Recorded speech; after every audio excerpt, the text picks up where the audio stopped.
Hello everyone, this is a breakdown of the Big East, the new Big East Conference. Not going to last very much longer, but this Big East tournament has only 10 teams compared to the usual 16. Wait, hold up. I thought we were doing American. Okay, fine. Fuck. I thought we were doing Big East. Okay, well we can do We're doing Big American. East. We're doing American. Okay. We're doing American. Hello everyone. This is our preview of the American tournament, 2014 in college basketball. Cincinnati's the number 1 seed. Louisville's the number 2 seed. Those are the only teams that have byes. Connecticut plays Memphis in the quarterfinals, as long as Southern Miss and Houston. None of these teams have really made like a top 10, top 5 in the nation push this year, but Cincinnati, UConn, SMU, and Louisville are all in the top 20. They're all 10 to 20, at least 10 to 25. Yeah. And these teams are good. I mean, they play tough and they've beaten each other. And I think that these are going to be a bunch of really good basketball games. I think they're mostly defensive-minded teams, which make for low-scoring games. 55s. Don't expect 55, 60s. Yeah. Yeah, and in low-scoring games, it's a lot about can you get a bucket at certain times, and also that makes it a little bit more of a toss-up. I mean, if you're not scoring a ton of points, getting those big leads against your opponents, especially in the postseason, I think it makes it a lot for set for much closer games.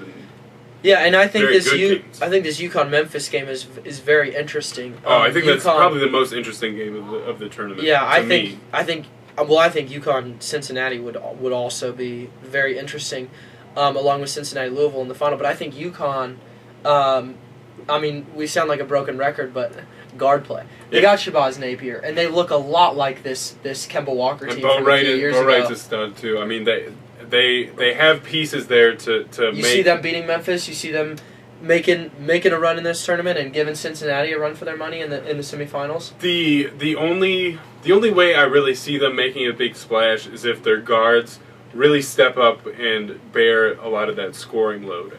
I think Cincinnati is one of those teams who doesn't have that kind of go-to player that can get them a bucket. And if they had one, it would be Kilpatrick. Yeah. Yes. He's their best player, but I know what you mean. They're not a high-scoring team. They're not one of the best offensive teams, but so I think if it's one of those low-scoring games, I see UConn pulling that out. I think because Shabazz Napier can get buckets. Yeah, and he's instant offense sometimes. You really just can't count against that. And on the other side, I can't go against Louisville. I've seen this SMU team play.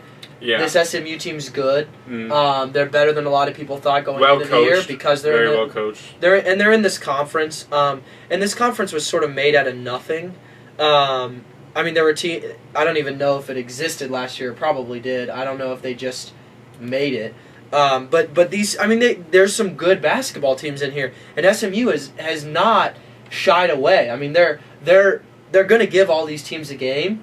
But I think Louisville, I don't even think it's about Rick Pitino. I don't even think it's about Russ Smith. I think it's about the fact that they won the national championship last year. They know how to survive in advance. They know how to play in tournaments. And I think that's going to get them to the final and also, I think this tournament. I think that SMU has sort of beaten those teams that they're supposed to beat, and that's why they're in the position that they are in now.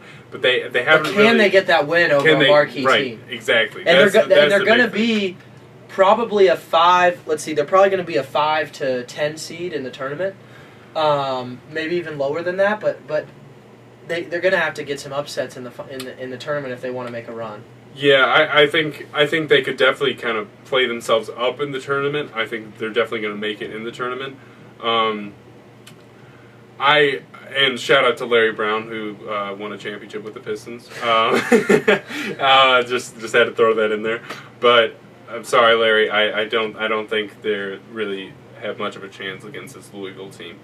But then again, those are the kind of statements that teams like when teams overlook other teams. I think that's kind of the only way that Louisville is going to lose this one if they really overlook SMU. And I think Pitino's too good of a coach to let that happen. And I just looked, and they're not supposed to get in the tournament. SMU. So I was. Oh yeah, they are. They're a 9 seed. Yeah. Okay, Southern Methodist. I completely missed that. And they'd play a Wichita State team in the second round if they can get through that first game. A lot of this bracket's going to change, so it doesn't matter. But I think that the Rick Pitino thing is huge for Louisville, and I think Russ Smith is huge, and I think that the NCAA tournament last year is huge.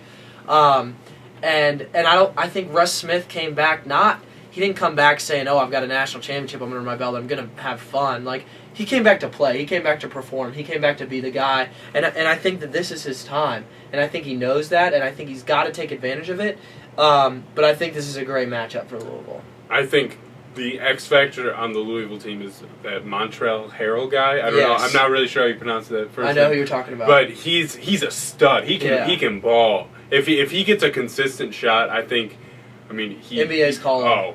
He's definitely an NBA body, definitely an NBA player. I think he could go out now, and I'd feel comfortable drafting him in the late first round. I think. Wow. Like very very late first round. Yeah. There's way too much talent in this pool, but I just see him with a guy with so much upside, and he's I've watched Louisville play, and he's kind of that guy who always. When there's kind of a lull in the game, he makes some big play that really turns the tide, and that's kind of something you don't see in the stat sheet. He's the kind of guy who just makes energy plays that get the team going. And it's not about the amount of buckets for him. It's the importance of each bucket. Right. He gets it when you need one. When you're down, when you're going on an 0-6 run, the team just hit 2 threes in a row. He'll get one. If you're on a little 3-minute spell, he'll do something for you. But Russ Smith is explosive. He's instant offense when he wants to be, and he's so quick. Yeah, my problem with him is he's a little bit too inconsistent, I think. Oh, yeah. Definitely with his shot and stuff. He definitely, I mean, and now even he's not going to get drafted very high, but I think he'll definitely get drafted. It's just, I think in these games, though, he just, especially if Louisville wants to make any sort of run in the NCAA tournament, he just needs to be more consistent, and they just need to be better on offense. And I think Louisville, I think this tournament isn't.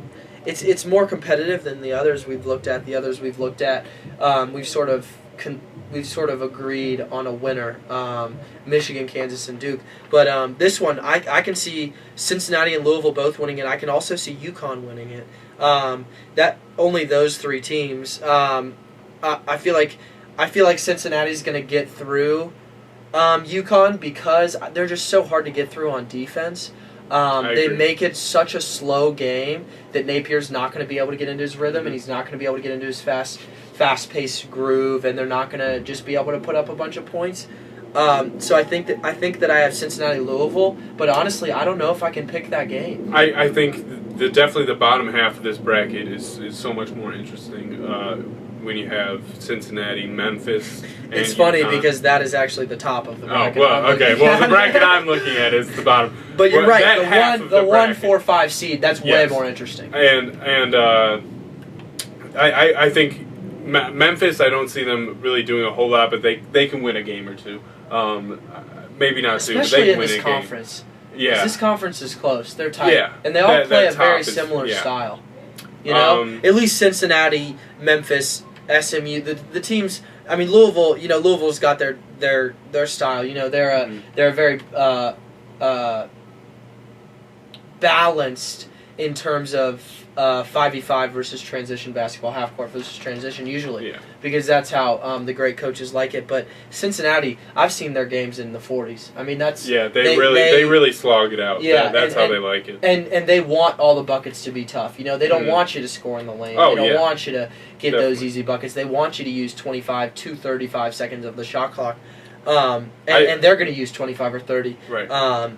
And I think that they play that way now in the regular season. I think that's going to help them in the NCAA tournament because I think that it's easier to slow a game down in the NCAA tournament than it is to speed things up because everyone's so intense, everyone's so careful. No one wants to mess up, Mm-hmm. And I'm not as familiar with these teams as I am with Louisville. Which is why I favor Louisville as the team that I think could go farthest in the tournament, in the big tournament. Mm-hmm. but I think if Cincinnati gets some good matchups, I think that they could make some noise and get to the Elite Eight. I mean, I think that they're that kind of team. I don't know about the talent, but I think that they can slow it down, and the way they play could mess with a lot of people. I think it will ultimately.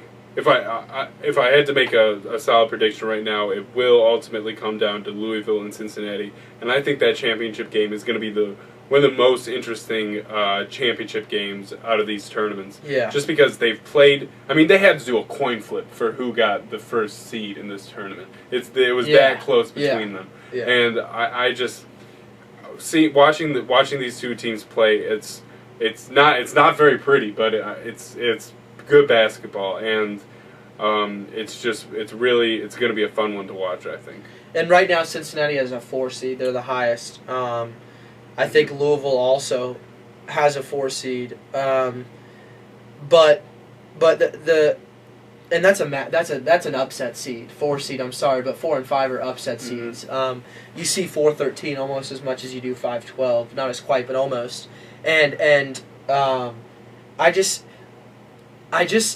don't trust them because they haven't in the recent future made the runs in the tournament that Louisville has. In the recent past? And I'm not in the very recent past. So Yeah. I'm not talking, and it's mainly because of that championship team. I'm not talking about the tournament game. I think that championship game between Cincinnati and Louisville, if that ends up who it will be, which is what I'm thinking will happen. I think that you're right. That's going to be a fantastic game, and I think that's going to tell me a lot as to how these teams play and who they would match up well against. And like right now, it has Cincinnati playing Michigan State in the second round. And I don't like that matchup for Cincinnati. But if they could get a different matchup with maybe someone that's not Tom Izzo on the bench and a team that's not as talented and has Appling, I think a team like Michigan State with the talent and with a guard like Appling can really give this team problems because they pride themselves so much on defense that their offense almost relies on it. Yeah, whereas Louisville's a little different. I agree. I think both definitely hang their hats on their defense, but I like your point. I just don't think this Cincinnati team is really proven, and I can't really see with the competitiveness of this entire NCAA tournament. Really, I don't see them winning. One of the most competitive ever. Ever, yeah, it got to be. Which I think has something to say about the talent across the board. Yeah. Not necessarily from the teams 100 to 200. Yeah. More people are playing basketball. More people are practicing the right way. I think that's good for the game. Yeah, and I just don't really see them winning maybe more than 1, maybe 2 games. I don't see them making a very big push. You don't in the see tournament. them getting past the Sweet 16. Yeah, unless I mean, which is unlike a Louisville team, which you're right has that guard play, has that pedigree, has the coaching.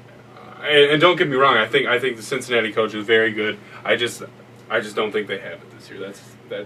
Which is why I'm ultimately going to pick Louisville to win. That's my prediction to win. And the tournament. Right, conference tournament. Right, okay. Exactly. If I had to pick, I would pick Louisville too. And they're also a 4 seed in the latest draft, and they play Stephen F. Austin, whereas Cincinnati would play Iona, and then they played St. Louis as the 5 seed. And St. Louis has been praised this year, but I'm going to go with Louisville in that game. Like, subconsciously, I'm just going to pick Louisville. That's one of those games that I wouldn't think about because of their pedigree. But with Cincinnati, there's nothing like that. There's no benefit of the doubt. And that's not a good thing necessarily when you're picking your NCAA tournaments. But it's definitely something you have to think about when you're having a tough decision making a pick. Yeah, I agree. But this championship game of this American conference tournament is going to be a doozy. I mean, Louisville, Cincinnati. Even if it's not Louisville, Cincinnati, it's going to be a good game just because of how close Louisville, these teams are. UConn, even I think it'd still be a good game. And I think we're underestimating how many upsets there are going to be in these conference tournaments. Like we've got a very favored bias. Yeah, with these predictions, you have to go. You can't. It's hard to factor in upsets like that and what's going to happen.